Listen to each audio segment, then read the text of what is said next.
On Monday, I will announce the most significant changes to our asylum system in modern times. Today, I want to tell you why.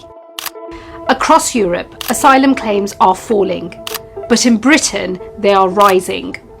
In the last 4 years, 400,000 people claimed asylum here.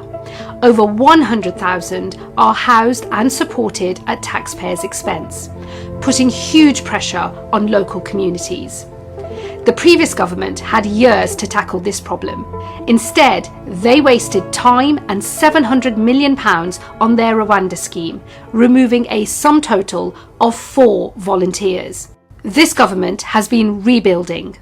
We have record levels of immigration raids and arrests. We have prevented over 20,000 illegal channel crossings. And we have now returned nearly 50,000 illegal migrants.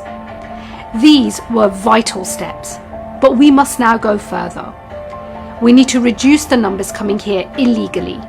We need to remove more people who have no right to be here.